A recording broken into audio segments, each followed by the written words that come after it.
Break के बाद स्वागत है आप सभी का सी न्यूज भारत में। छत्तीसगढ़ में चल रही ड्राइवर महासंघ की हड़ताल अब खत्म हो गई है। रायपुर में कलेक्टर से हुई बातचीत के बाद महासंघ ने फिलहाल आंदोलन को स्थगित करने का फैसला लिया है। ड्राइवरों ने अपनी 10 सूत्रीय मांगों को लेकर सरकार को ज्ञापन सौंपा है। देखिए ये रिपोर्ट।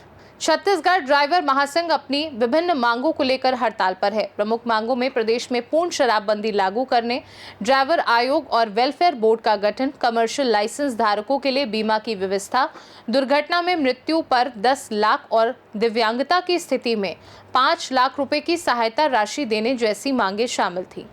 महासंघ के उच्च पदाधिकारी रायपुर कलेक्ट्रेट पहुंचे, जहां सभा कक्ष में कलेक्टर से विस्तृत चर्चा हुई। इस दौरान सभी 10 मांगों को ज्ञापन के रूप में कलेक्टर को सौंपा गया। कलेक्टर ने मांगों पर सकारात्मक रुख दिखाया, जिसके बाद ड्राइवर महासंघ ने तत्काल प्रभाव से अपनी हड़ताल को स्थगित करने का निर्णय लिया। महासंघ ने बताया कि 6 या 7 नवंबर को शासन के उच्च अधिकारियों के साथ बैठक तय की गई है, जिसमें आगे की कार्यवाही पर चर्चा होगी। समस्त भाइयों को सूचित करके बताना चाहता हूं कि आज हम आए हैं मन्नी कलेक्टर कार्यालय, और जिसमें आज हमारा बैठक लिया गया।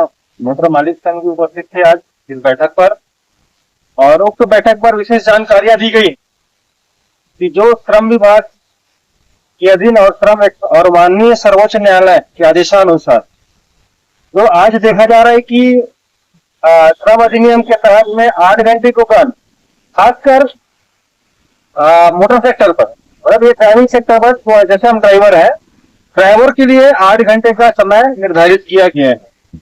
और 8 घंटे के उपरांत में अगर कोई ड्राइवर से मनमाने तरीके से कोई मालिक गाड़ी चलाता है तो मालिक के ऊपर कानूनी कार्रवाई की जाएगी, उसके ऊपर पेनल्टी लगाया जा सकता है।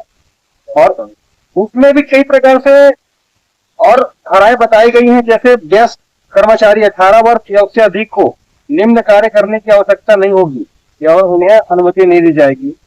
एक दिन में 8 घंटे से अधिक और एक सप्ताह में 48 घंटे से अधिक, साथ ही साथ आराम अंतराल सहित कार्य घंटे एक दिन में 12 घंटे से अधिक नहीं होना चाहिए। ये जो चीजें बताई गई है, जैसे छोटी गाड़ियां होती हैं, जैसे कार वगैरह होती हैं, उसके लिए।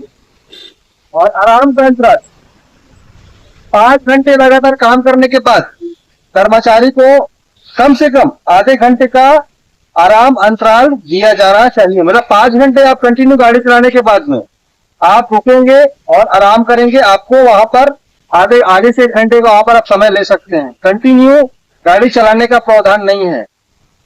साथ ही साथ इसमें प्रत्येक कर्मचारी को प्रति सप्ताह कम से कम 1 दिन की छुट्टी का अधिकार, आमतौर पर रविवार को, जब तक कि अन्यथा या स्थापित ना हो। इसमें हम डिसाइड कर सकते हैं मोटर मालिक के साथ में कि हम सप्ताह में काम कर रहे हैं तो हमारा रिलेशनशिप है, क्योंकि मालिक के बगैर ड्राइवर नहीं, ड्राइवर के बगैर मालिक नहीं है, तो हम उसे अनुबंध कर सकते हैं कि हमको एक सप्ताह में 1 दिन छुट्टी लेना चाहते हैं। सप्ताह में आपको 7 दिन काम करने की आवश्यकता नहीं है, आप 6 दिवस ही काम करेंगे।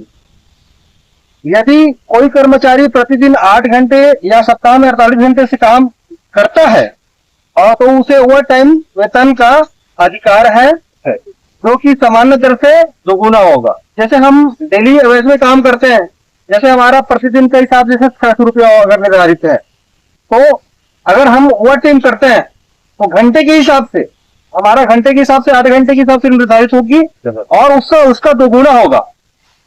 ये सामान्य सर्वोच्च न्यायालय का आदेशानुसार से आज हमारा मीटिंग लगाया गया, जिसमें सारी जानकारी दी गई और बहुत सारी जानकारियां हैं, बहुत सारी धाराएं हैं, जिसको बताऊंगा तो काफी लंबा वीडियो बन जाएगा। तो आज का मीटिंग का मुख्य उद्देश्य, आज 8 घंटे का समय इसलिए निर्धारित किया गया क्योंकि अक्सर देखा जाता है कि एक्सीडेंट का प्रमुख कारण भी जो होता है लगातार रनिंग, लगातार गाड़ी परिचालन, और उसे थकान के कारण जब शरीर फंसती है तो उसमें नींद के कारण से और कई अन्य कारण से जो गाड़ी दुर्घटना का शिकार होता है, उस जान माल की हानि होती है।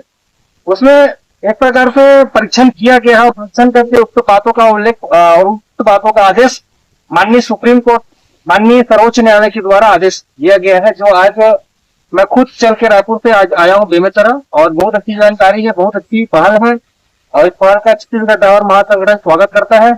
साथ ही साथ ये पहल संपूर्ण छत्तीसगढ़ राज्य पर चलाया जाएगा, ये तो देश के सभी राज्यों पर चलाया जाएगा।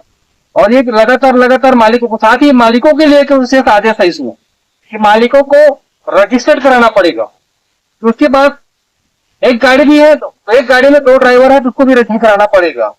तो हर मालिक को रजिस्टर कराना हो, ताकि आज देखा जा रहा है कि कॉर्पोरेशन किया जाएगा उसके माध्यम से कि देश में कितने लाख ड्राइवर हैं, कितने करोड़ ड्राइवर हैं, इसकी एक प्रकार से गणना की जा सकेगी। ये गणना तो इतना आसान काम नहीं है, इसके लिए लगभग समय लगेगा, साल लग सकता है, 2 साल लग सकता है, 5 साल लग सकता है। लेकिन देश में कितने संगठित कर्मकार, मतलब ये कुशल जो श्रमिक है वो कार्यरत है, कुशल ड्राइवर कार्यरत है, इसकी गणना हो सकेगी। और ये बहुत अच्छी पहल है, इसका स्वागत हम करते हैं। जय सारथी, जय सारथी, छत्तीसगढ़ ड्राइवर महासंगठन जिंदाबाद। जशपुर से सी न्यूज संवाददाता दीपक वर्मा की रिपोर्ट। फिलहाल ड्राइवर महासंघ ने अपनी हड़ताल स्थगित कर दी है, लेकिन नवंबर में होने वाली बैठक में यदि मांगे पूरी नहीं होती हैं तो आंदोलन फिर से शुरू किया जा सकता है। अब सबकी नजरें सरकार और ड्राइवर महासंघ के बीच होने वाली अगली चर्चा पर टिकी हैं। खास रिपोर्ट में फिलहाल के लिए इतना ही। देश दुनिया की बाकी खबरों को जानने के लिए आप देखते रहिए सी न्यूज भारत।